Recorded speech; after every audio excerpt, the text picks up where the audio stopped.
ಇದನ್ನು ಟೇಪ್ ಕತ್ತರಿಸಿ ಹೋಗಬೇಕು ಅಂತೇಳಿ ನಾನು ಬಂದದ್ದು. ಆದರೆ ಶಾಮಿಯಾನ ಹಾಕಿ ಸಭೆ ಏರ್ಪಾಡು ಮಾಡಿಬಿಟ್ಟಿದ್ದಾರೆ. ನಾನು ಇನ್ಕಲ್ ಗ್ರಾಮದಲ್ಲಿ ಒಂದು ಇಂದಿರಾ ಕ್ಯಾಂಟೀನ್ ಇವತ್ತಿನಿಂದ ಪ್ರಾರಂಭ ಆಗ್ತಾ ಇದೆ. ಅದರ ಉದ್ಘಾಟನೆಯನ್ನು ಅತ್ಯಂತ ಸಂತೋಷದಿಂದ ನೆರವೇರಿಸಿದ್ದೇನೆ. ಇಂದಿರಾ ಕ್ಯಾಂಟೀನ್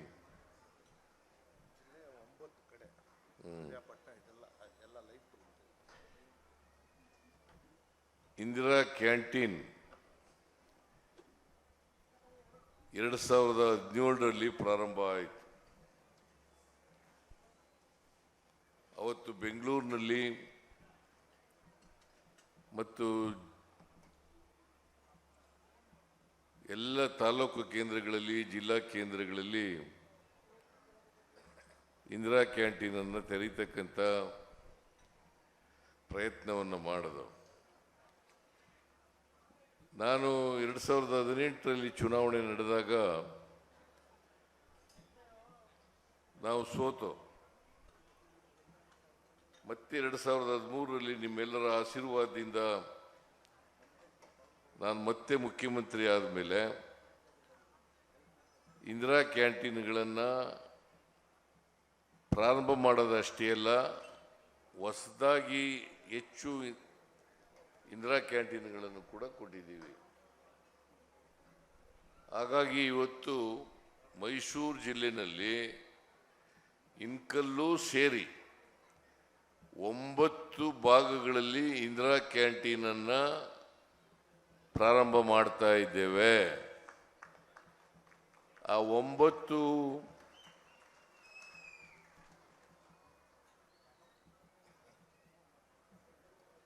ಇಂದಿರಾ ಕ್ಯಾಂಟೀನನ್ನು ಇನ್ಕಲ್ನಲ್ಲೇ ಉದ್ಘಾಟನೆ ಮಾಡ್ತಾ ಇದ್ದೀವಿ.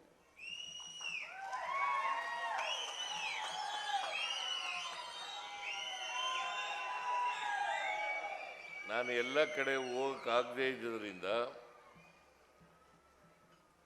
ಇಲ್ಲೇನೆ 9 ಇಂದಿರಾ ಕ್ಯಾಂಟೀನ್ಗಳನ್ನು ಕೂಡ ಇವತ್ತು ಉದ್ಘಾಟನೆ ಮಾಡ್ತಾ ಇದ್ದೇವೆ.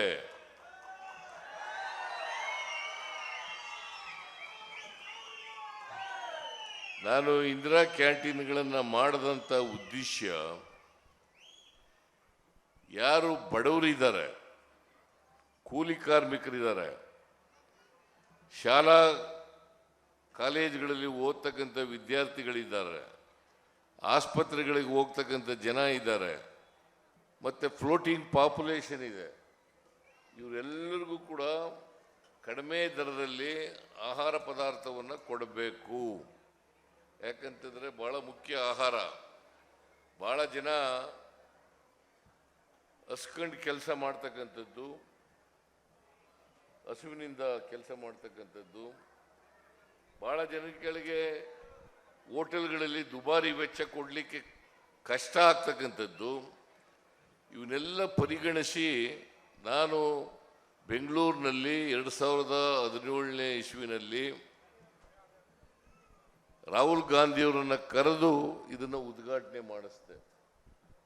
ಆಮೇಲೆ ನಾನು ಅಧಿಕಾರ ಹೋದ್ಮೇಲೆ ಇದು ಕುಂಠಿತ ಆಗಿತ್ತು.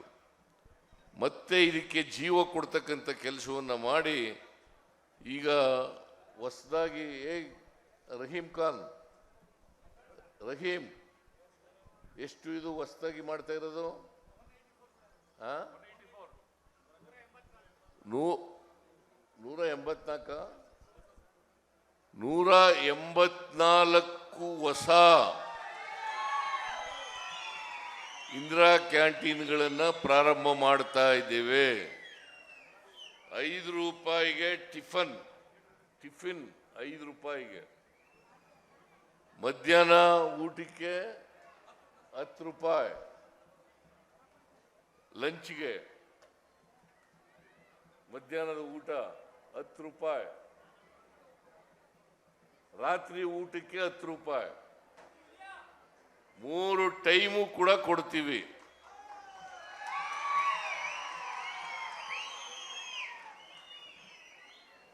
ಇದು ಹೆಚ್ಚಾಗಿ ಬಡವರಿಗೆ ಉಪಯೋಗ ಆಗಬೇಕು, ಯಾರು ಹಸುವಿನಿಂದ ಇರಬಾರದು ಅಂತೇಳಿ ಇದನ್ನ ಮಾಡಿರ್ತಕ್ಕಂಥದ್ದು. ಜೊತೆಗೆ ನಾನೀಗ ಇನ್ಕಲ್ನಲ್ಲಿ ಉದ್ಘಾಟನೆ ಮಾಡಿದಾಗ ನಾನು ಸ್ವಲ್ಪ ತಿಂದೆ, ಕೇಸರಿ ಬಾತು ಮತ್ತು ಬಿಸಿಬೇಳೆ ಬಾತು ಇವೆಲ್ಲ ತಿಂದೆ. ಚೆನ್ನಾಗಿ ಮಾಡ್ತಾರೆ. ನೀವೆಲ್ಲರೂ ಕೂಡ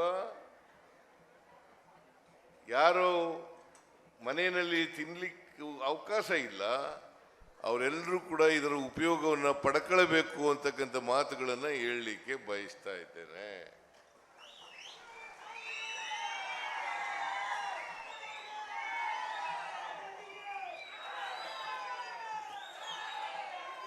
ಇನ್ಕಲ್ಲು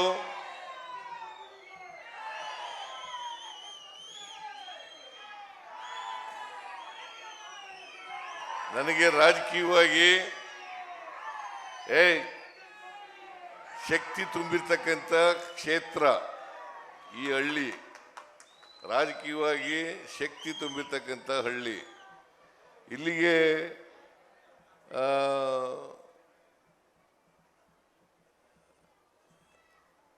ಹೆಚ್ಚು ಕೆಲಸಗಳನ್ನು ಮಾಡಬೇಕು ಅಂತೇಳಿ ಜಿಟಿ ದೇವೇಗೌಡರು ಕೂಡ ಹೇಳಿದ್ದಾರೆ, ಶಾಸಕರು. ಆಮೇಲೆ ರಾಕೇಶ್ ಪಾಪಣ್ಣ ಮತ್ತು ಇತರ ಎಲ್ಲ ಸ್ನೇಹಿತರುಗಳು.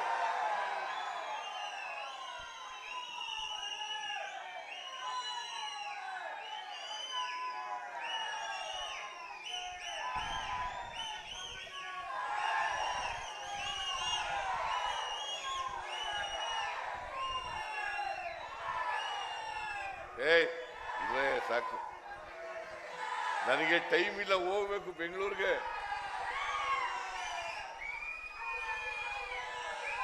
ಇನ್ಯಾವುದಾದ್ರೂ ಕಾರ್ಯಕ್ರಮಕ್ಕೆ ಬರ್ತೀನಿ, ಬಂದು ಹೆಚ್ಚು ಮಾತನಾಡ್ತೇನೆ, ನಿಮ್ಮ ಜೊತೆ ಹೆಚ್ಚು ಸಮಯವನ್ನ ಕಾಲ ಕಳೀತಕ್ಕಂಥ ಕೆಲಸವನ್ನ ಮಾಡ್ತೇನೆ.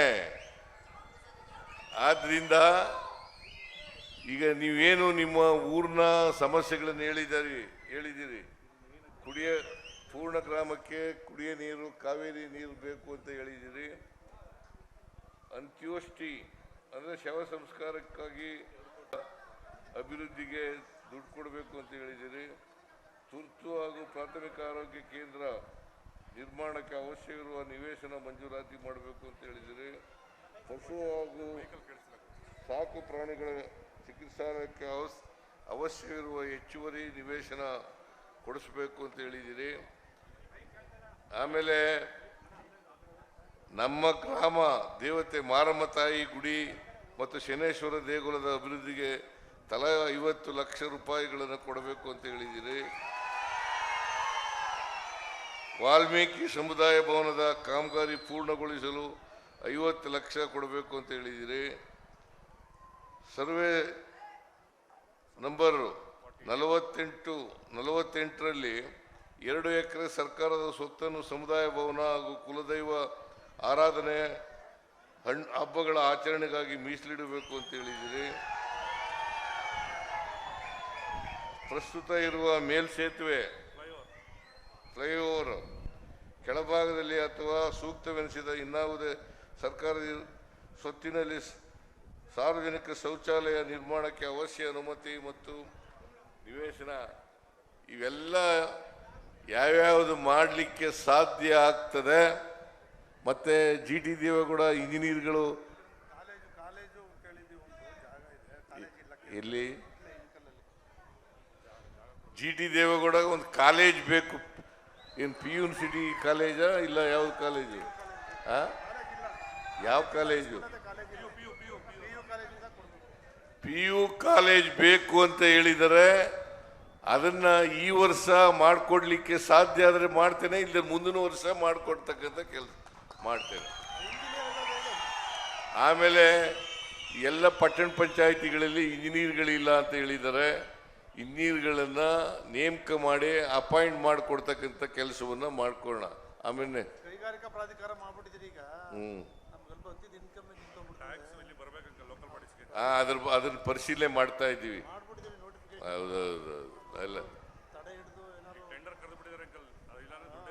ಪಂಚಾಯಿತಿ ಬರ್ತಕ್ಕಂಥ ಆದಾಯನೆಲ್ಲ KIDBಗೆ ಹೋಗೋ ರೀತಿಯಲ್ಲಿ ಮಾಡಿಬಿಟ್ಟಿದ್ದೀರಿ ಅಂತಕ್ಕಂಥ ಮಾತುಗಳನ್ನು ಹೇಳ್ತಾ ಇದ್ದಾರೆ. ಅದನ್ನು ಪರಿಶೀಲನೆ ಮಾಡಿ ಸೂಕ್ತವಾದಂಥ ಕ್ರಮವನ್ನು ತಗೊಳ್ತೇನೆ ಅಂತಕ್ಕಂಥ ಮಾತುಗಳನ್ನು ಈ ಸಂದರ್ಭದಲ್ಲಿ ಹೇಳಿ, ನನಗೆ ಬೆಂಗಳೂರಿಗೆ ಹೋಗಬೇಕು ತುರ್ತಾಗಿ, ಮತ್ತು ಇನ್ನೊಂದು ಕಾರ್ಯಕ್ರಮ ಇದೆ ಬಸವ ಜಯಂತಿ, ಅದು ಮುಗಿಸಿ ಹೋಗಬೇಕು.